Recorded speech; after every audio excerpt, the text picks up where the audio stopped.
God's sake. You're looking in Hey, straight, thanks. Joseph. Mate, no. Hey, just want to say thanks for changing the time. Mate, no problem at all. Anything. Appreciate it, I brother. was going to change it, you know. What was I going to do? Say, no, I can't do it. I can't do that time now. And if you couldn't do it, I would have tried to change things around. But Nice. thank you. So what's actually going on in New Zealand now? It's complete lockdown, is it? So it was just sudden. I think Wednesday, was it Wednesday, we went to level 3. Yeah. And we just got an announcement tonight that it's going to remain at level 3 for the next a week or 2 weeks. And then we're going to, have a look at it again and reassess what's happening in the next few weeks, and then see whether we can come down or whether we have to stay there or increase. But at the moment, we're still sort of at level 3, which is so it's pretty serious. It's still going to work. It's still serious. There's 14 cases, but I guess we're just trying to get a hold of it before anything else happens. And what does that mean for your training, though? Are you still able to go to the gym? Not so much. Not probably. I'm going to try my best to follow the rules here, which is, stay away, stay home, social distancing. So I'm pretty fortunate that I have a gym sort of set up here at home. Well, I got, of course. weights, I got a treadmill, I got a bike. The only thing missing is boxing equipment, but that's okay. No, but I'm sure you could get hold of that. Yeah, so I'll probably in the next few days I'm gonna get a bag sort of put up, and so I can just move around and keep, because it's important to keep the shoulders moving and keep the body moving, doing boxing things. Of course, because your last fight was Shaundell Winters, wasn't it? Which was a great performance, actually. I know you really went through the paces and stopped him quite well, which I loved, mate. But who's actually next for you? Because I read up, I think it was yesterday, I read up that they're looking at October, but you never know what's accurate. No, it's not accurate. So I mean, they're looking at October. I mean, I think Eddie Hearn announced it, and a few others are saying it's October. But with the lockdown, I don't think it's possible. I think that it'll probably be pushed out to probably November or December, and nothing's finalized yet with an opponent. I think the opponent that we're looking at was Junior Fa, who's he's in New Zealand, ranked number 6 in the WBO, and I'm ranked number 2. So I thought it was a good fight to make. I think they asked for a lot of money, which I think we've agreed to, $500,000, probably. Yeah. I don't know, 5, 6, 7, 10 times more than what's been paid before. Yeah. And then they're asking for pay-per-view and coaching and all these different things. So at the moment, there's nothing in place, but we're hoping to get it locked in as soon as possible, and then make an announcement. Yeah. So how would you feel about fighting under a smaller crowd? I don't think it'll be too hard. I think because at the beginning of my career, I was starting off fighting in front of smaller crowds. Yeah. I sort of went small, then medium, then I went massive with the Asia fight, like you mentioned. I think that for me, it's just a matter of just being prepared for the fight. And I think whatever crowd is there, I'll appreciate it, and I'll be able to, if it's big or small, I'm there to do the job, which is fight and smash the guy in front of me. Absolutely, mate. Yeah, I was watching some of your I mentioned to you actually when we were messaging about the gloves are off, and I know you had a little bit of a build up almost with Derek Chisora, and that was a funny gloves are off. Hey, he's interesting. Like, it was a good build up and it was good sort of banter, but I'm pretty lucky that I'm not one of the opponents who got spat on or slapped or pushed or shoved. Do you know what I mean? So I think he has more respect for you. I think he has more respect for you than that. But he's a little bit of a character, isn't he? He's a little bit unpredictable, I think the word is. He's a good character, and I know the fight didn't go ahead, but I would love the opportunity to have the fight if we can make it happen again. Yeah, I think that would be a great fight. I think that would be really good, especially I think he's built a lot of confidence up since the Takam win. Obviously, he had great fights with Dillian Whyte as well. Obviously, ended up getting knocked out, which I know you two went back and forth about in your gloves are off. Because obviously you both took losses to Dillian, but yours was, you didn't get knocked out. You've never actually been knocked out, so. Never been knocked out. But a loss is a loss, and if you look at the record, it doesn't say, it just says loss. So no, absolutely. I mean, we both lost to him, but that's another person I'd love to fight too. Yeah, that's what I was going to say. I would love the rematch. Yeah, well, you've got a lot of fans in the UK. You know that. You've got a huge fan base in the UK. And when I was mentioning to people that I might be speaking with you, I had a few questions, so I'll ask you a couple of the questions. So yeah. Someone asked me if you could line up your next 3 dream opponents, Yeah. who would that be? Which I think is quite a common question, but people love to know Yeah, who yeah. you've got My in. my dream opponents would be the first one would be Dillian, just because of the loss that I had to him, and it was a close fight, and I believe Yeah, I could do better than what I showed on the night. yeah, Joshua, because he's the champion at the moment, and because I lost to him as well, redemption. And then one guy I'd like to fight would be Fury. I know we're close friends and that, but and he said he'll never fight me, but I would like to test myself against the best. And I pretty much think that he's one of the best in our era in the division, and I'd like to test myself against the best. absolutely. Because I've seen that you two have a bit of a bromance going on. You're quite good friends and so forth. So, do you think you could fight him then? Do you think that you could Uh, sort of, I mean, you're a professional boxer, so I know you could probably put all of that aside and oh, go for it. listen, I think we could, but I don't think that's myself being part of his plan. And we do have a great relationship and a good friendship. And he treats me like a brother. You know, welcomes me into camp, watch him sparring. You know, calls me up, hey, let's go for dinner when we're in Vegas. So we have a good relationship and sort of good bond. But I don't know. I don't think it's part of his plan. But Yeah. if I did have the opportunity, I'll take it because I know that he's one of the best. And I just want to test myself. All I want to do is have challenges and good challenges in boxing. Have you sparred Fury then? Have you done some sparring with Fury? No, I haven't had the Oh, yeah. opportunity. But I've sort of mentioned to the team that, yeah, of course, I've been in the gym and watched them spar against, all the sparring partners, and I'll love the opportunity to spar if they invite me. So I've left Yeah. it there and see what they say. Yeah, so no, it's an interesting three. I mean, that's the top three, and you're up there, aren't you? So you're going to want to try and fight the top three. What do you think I still about believe, yeah.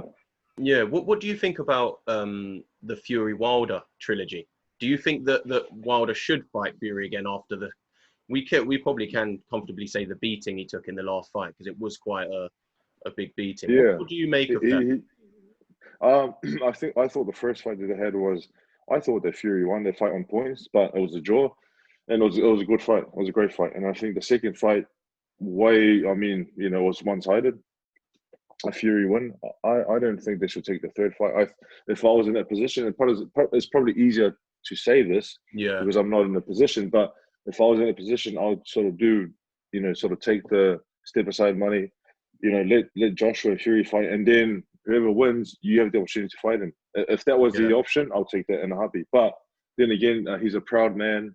He believes in himself, and if he does make some adjustments and changes, you never know how the third fight can That's the sort thing. of I end think up. that's what the Wilder fans are hanging on to, aren't they? The fact that he did knock Fury down quite badly in the Yeah, first, and yeah, although he got up, they're probably thinking, well, he can do that again. You know, the second fight was yeah, the second fight, but he might have just had a super bad day. yeah, and that's what the fans are hanging on to. So it's still this people are still questioning. Oh, if they have the third fight, who's going to win? And that's what causes interest. And then obviously he wants to sort of redeem his loss as well, Wilder. Yeah, no, absolutely. I understand where he's coming from, I suppose. But like you say, I think if you took such a bad beat and then you can rebuild, there is chances for him to rebuild. He could take the Yeah, step side money, which will be quite a substantial amount, I can imagine. yeah, it'll be. I And reckon then it'll he be can substantial, but rebuild. also he can fight someone else. That's right, yeah. Or he can just wait. It's up to him. Get some Options. confidence back. I think that'll be the best option for him. Get some confidence back.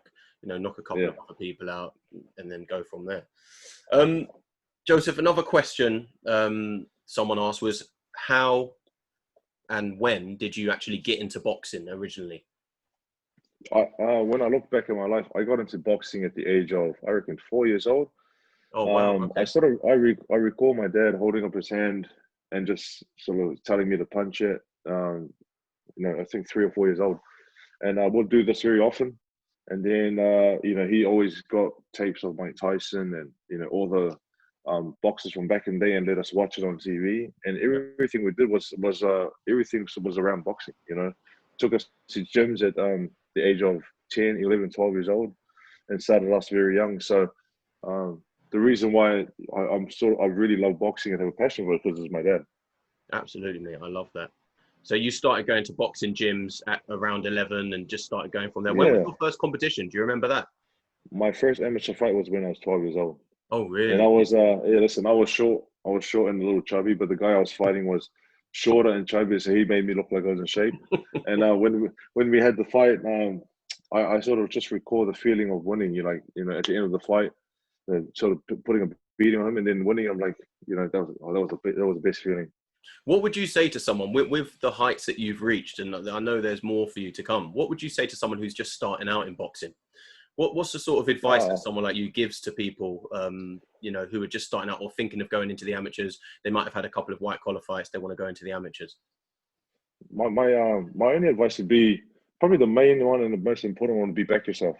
Don't matter what anyone else says. Don't matter what your family member says or your friend says or someone that's seen you in the gym that you don't look. You know, if you look good or don't look that good, if you back yourself 100%, go for it.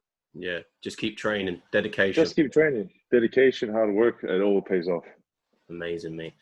I think another question that's probably worth asking, and I asked, I interviewed Otto Wallin about a month ago now, and it's something that I put on my Instagram feed, and it's a question of, if you were in a bar fight and you were outnumbered by about 10 people, okay, and you thought to yourself, I need backup here, which heavyweight boxer currently in the division, or past, I suppose, would you actually call to have your back in that situation? How many can you have? One. You can have one more person, so that you can have Fury, Chisora, Whyte. It's either like Fury or Fury, Whyte, or Mike Tyson. Oh yeah, just can you imagine? I reckon Mike Tyson. The one I would pick. Well, I mean, like Mike Tyson and Whyte would be crazy, but I know that Fury has my back no matter what. So yeah, on a personal level, I think you've got on Fury, a personal level. Yeah, I got him. Yeah, and with his height as well, he's not going to have many. I reckon taking out 8. I reckon he has have my back, but also with his height and reach. I reckon I could just stand behind him and sort of just, you know. He can hold you and swing you around. He can hold me and swing me around. My legs will start kicking you around. Absolutely, mate. Many things, yeah. Someone also asked me, Joseph, who in the past greats of boxing, who would you say your style is most similar to? Which I thought was a good question. Actually, that's a very good question. That one, I actually thought about that. I thought about it a while ago, and I'm not sure. Because you're very light on your feet. You're very light on your feet. You're quick-handed. I mean, that's why. One person would be not the same and probably a little different, but one person would be Larry Holmes. Yeah, I see where your feet come from. Yeah, yeah. Like, you pop out the jab quite a lot. Yeah, and he was one of the fighters that I really liked in the past, Larry Holmes, because of his jab and movement. And I think he came at the wrong time. He came, I think, after Ali and just before Mike Tyson. So he sort of got, you know, in that sort of mix where it just didn't have his own time, I think. Yeah, no, I completely get that, mate. I think that's a fair comment, to be honest. I thought that was a nice question.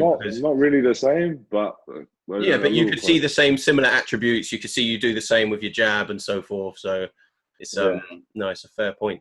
And something I thought was interesting. So this is from me. You're from New Zealand. You've fought in all different time zones, and I always find it interesting and how you would actually adapt to the different time zones. So if you, like you said, fighting in Cardiff and so forth, when you come over, how long does it actually take you to prepare to fight in somewhere like the UK? Yeah, so you know, I'll fly from New Zealand. I'll fly to Vegas and have camp in Vegas, and to sort of adjust to the time in Vegas, it'll take me about 2 weeks, and then I sort of get into camp.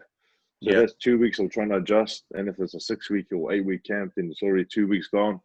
And then when we're fighting in, say, Cardiff, or when we're fighting Whyte at the O2, I think the best one would be Cardiff, because we had 2 weeks in the UK before the fight. We thought that we could sort of minimize that with the Whyte fight, and we felt that the 10 days that we had before the Whyte fight compared to the Joshua fight was a big difference. You know, and sort of adjusting to. So I think 2 weeks.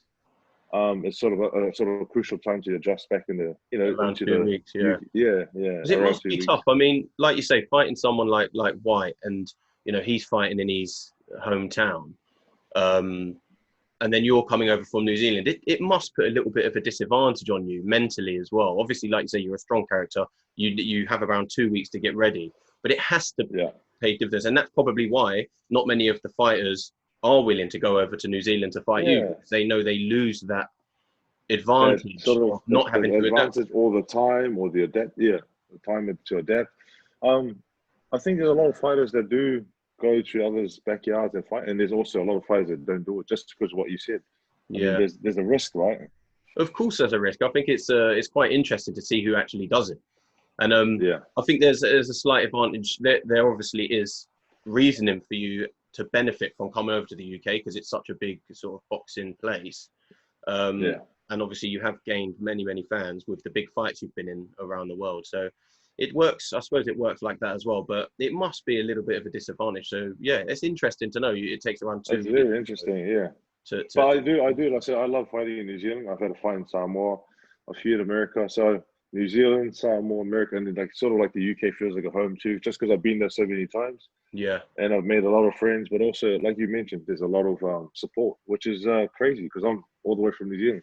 Yeah, it's mad, mate. But you got to understand why, because you've been in some amazing fights, but you're a very Some good respectable fights. fighter, and I think people really like that. Rather than I Yeah. don't think. I think, don't get me wrong. There's a need for the trash talkers and the people Oh who yeah. bring the unpredictable nature at the press conferences, stuff like that. But I think people really do get behind the fighters that are sort of more relaxed, hold themselves quite well, show respect, but at the same time, like you're Yeah. very good at the stare downs. I've always noticed when you're Yeah. doing your stare downs, yeah, there you go. You get very into it, don't you? Very intense. I'm waiting for the opponent to crumble, but they're just holding it together. Like I was watching the Huey Fury build up, and Oh yeah. when you went to Manchester, and he ended up pushing you, didn't he, at one of Yeah. Yeah. the press conferences, which I didn't actually see coming because I knew that it was obviously getting a little bit heated where it was getting closer to the fight, and you're doing your Yeah. stare down again, and maybe you just got the better of him in his head, and then he ends up just pushing you, and there's a big commotion, and one of your guys starts grabbing his guys. And then one of those guys in the security jumps in, and That's right, yeah. So it's it was quite funny to see actually, but you need that sometimes, but at the same time, it's there's nice this to be shown. the thing about boxing is that it's great because you have characters who are very calm and relaxed and quite sort of shy or doesn't really want to say much, but then you have the guys who are just outspoken characters, say whatever they want to say, do whatever they want to do, and I think that's the that's what makes boxing, all Yeah, the characters. absolutely, mate. Absolutely. So, do you think that in obviously you fought Ruiz, Whyte, Joshua? Is there anything in them fights that you regret doing? Is there anything that if you could go back, you would? Yeah, Because a couple of people have asked me to ask you that, because I think um, although there were amazing fights, I think with the Whyte fight, a lot of people think that you could have won that, if it carried on going the way it was towards the end. Is there yeah. anything in them three fights? Obviously, with the Ruiz, there's probably not much regret because you actually ended up winning the So WBO probably title. all of them would be apply more pressure and be more aggressive. I think that's first off. I mean, the Ruiz fight was, we got the win, but I think if we were more aggressive, it would have been a clear win. Yeah, A lot of people still question whether I won or not, and it was a close fight. With the Whyte fight, I think I was dominating the first 2 rounds, and then with the headbutt, it caused a bit of discomfort. I'm yeah, not saying that's the reason why I lost the fight. I'm just saying that's part of the fight, and I think in future, I can avoid getting headbutted if yeah. I If you can. can, you'll probably Yeah, try. and then with the Joshua fight, it's still just um, focusing on countering instead of putting the pressure on as a shorter man. So I think with all those fights, the similarities would be just putting on pressure, being more aggressive, and showing that I wanted more. And I think I was Yeah, too conservative or too defensive. yeah, yeah. It's just mixing it up, isn't it? But I mean, you've done that against Winters very well. You were very aggressive. I think you were a bit taller than Winters, weren't you? So Yeah, you done very but well in that aspect, and you put him away. So no doubt, the next fights you get, you're gonna. yeah. So yeah, it's I think interesting that to from see. now on would be with all the fights coming up would be just being more aggressive, but also um, taking more risks. Not just not being conservative or waiting for it. Actually, so taking it to them. Yeah, and would the dream be to actually fight in New Zealand for your next big fight? I don't care where I fight. I mean, at the moment, with all the situation that's happening, I think New Zealand is the viable option. Um, and we have a fighter who's ranked number 6, so it's a pretty much no brainer. But wherever the fights, whoever the promoters or managers make the fight and wherever it is, I'm happy to fight wherever. Yeah. I had another question from one of your fans, and it was, if you wasn't a professional boxer, what would you Yeah, be doing for work? I'll be a pilot. You'd be a pilot. Have you got Nah. any pilot experience? You can't just say that, Joe. Yeah. I'll be a I, pilot. the drone, is it? Oh, No? right. Yeah, you'll be a drone flight. I think there's No, actually no. quite a lot of money in there. I think there is no. In school, I had a scholarship to study construction. Oh, okay. After school, so after school I studied for a bit, but because I had to represent New Zealand and around the world, I missed the whole process of building a house. So I put that scholarship on hold, and I think it's still on hold now. You And still got it waiting to go. You hold that back yeah, for so but years and years to I come. probably would have been a builder, or sort of been in construction. Construction. Yeah, Mm, I don't know. I'm trying to. Yeah, I'm trying to picture you there with a hammer, yeah, getting some yeah, carpentry in there. with a hard hat on. Yeah, that's it, mate. I think that would actually look quite good. We've got. I think you mentioned Tyson earlier, didn't you? With someone who you potentially asked to have your back in a pub brawl. So Yeah. Tyson Roy Jones Jr. What do you make of that? That's obviously a big topic at the moment. It's been moved. So, I mean, I'm assuming that it's because they want to have it in front of a live audience. A crowd. Yeah, Fair enough. yeah. What do you make of that? Do you think it's something that that they should be doing? I know they're big boys, they're professional, ex-professional boxers. Yeah. Do you think it's something that that you would get behind? I would get behind it just because it's boxing, and just because it's two legends. Like these guys in their prime time were just the best in the world, right? Yeah. And it'll be. It's interesting for everyone, whether you're a boxing fan or not. These are two names that people know about, and I guess I'll be interested to watch. I don't think they should fight just because of they've already had their time, but also not sure health and safety and all that kind of stuff. Yeah. But if they're both willing and able and agree to it, then us as fans just have to sit back and watch. Yeah, they're going to do it regardless, aren't they? That's how I. They're gonna do it regardless. I think it's a bit pricey. I think they're asking for sort of like £40. I don't know how much that equates to in New Zealand. Oh, It's £40 would be probably $70 in New Zealand. 70, yeah, it's 80. it's quite a chunk. It's quite a chunk. Yeah, but probably $80. Wow. That's what I mean. I mean, you're going to want a knockout. You're going to want a knockout. I think my fights would be $40 or $50. Yeah, it sounds about right because over in the UK, I think, pay-per-view would be like 20, 25 sometimes. 15, 20 quid. Yeah. Yeah, but what do you think the outcome will be then? I think Mike Tyson would do the damage. He's looking pretty ferocious in his training videos. I know he looks scary, doesn't he, in them training videos? He really does. But the only thing is, will he be able to keep that pace up? That's the question, isn't it? Yeah. Will he be able to connect? Yeah. See, us as fans, right? Even though we think, we still have these questions: what's going to happen? Who's going to win? Who's going to connect? Can they keep it up? You know what I mean? So we're already interested in the fight. Absolutely, yeah. Listen, no matter how much they put on that, there will be there's going to be a lot of people that won't, because of the price. But there will still be lots of people, and I suppose that's why they do it, don't they? They just think, look, let's just try and make as much as we can, and then we'll see what happens. Good luck to them. I could see Tyson's putting a lot of effort into his training, and he looks in great shape because there was a time where he was very much out of shape, wasn't it? So there was, and now he looks in great shape. He looks back like he did back in the day. So fair play to him. See what happens, but it will be a tough fight for him. I don't think Roy Jones will be too intimidated. I think he's definitely going to come to fight, so it'll be interesting. Yeah. And we've got Whyte Povetkin coming up as well. What do you make of that one, Joseph? Who do you think will win that? I think they've seen it, or they've shown it as the battle of the left hooks. They both got very good left hooks. I would pick Whyte just because he's younger. I think he's hungrier, and I guess he's shown a lot more and better performances as of late. Compared to Povetkin. So, I mean, it'll be a tough fight, but I'm picking Whyte for that one.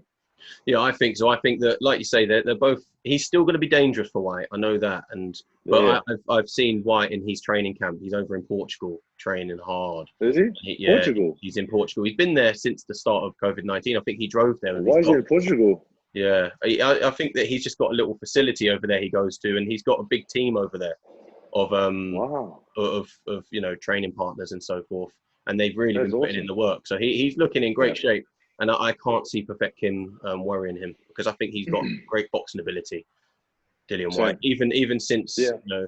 his first fight with Joshua, I think he's really come a long way, and He's hopefully improved a lot. And Yeah. like you, I think he's going to take the victory. So it's and again, it's an interesting fight, and I'm looking forward to it. Yeah, he's got watching the heavyweights. Yeah, he's got the obviously he wants the shot. He's a mandatory challenger. Yeah. That's what they're talking about. They're saying, whoever wins out of the Wilder Fury trilogy fight has to fight Dillian. So that will be very interesting. I mean, it's a hard one. Right now, if I put anyone up against Fury, if he performed how he did in the last fight with Wilder, I can't see him losing. And that's just because he just looks like he's untouchable right now. But then again, I think that. But then again, if you put me in with him, of course, yeah, you have to start questioning things, then, don't you? But no, I just think I don't know whether or not it was Wilder having a terrible day and making him not look better than he is, because we know he's fantastic, but making his skills look untouchable. That's why the trilogy, although I agree with you, he should take the step aside money and run. I think that's probably what people are questioning. Is that going to happen again? Was it actually just a one-off? So that's the question. That's the question. That's what makes people. That's what makes people go back. Do you keep up to date with all of the like matchroom shows that have been going on, like Fight Camp and stuff, or have you been watching them? I think we're on to the third week now. It's the third week now, yeah. So the first. So I'll be keeping up to date, and it's quite incredible what they've done at the Matchroom headquarters building. Yeah. The ring and sort of like a stadium with no crowd. Yeah. And then I've seen the fighters, they've come out and they've given everything they have. So even if there's no crowd, it still looks very, it's intense. Yeah, you wouldn't think it was someone's garden.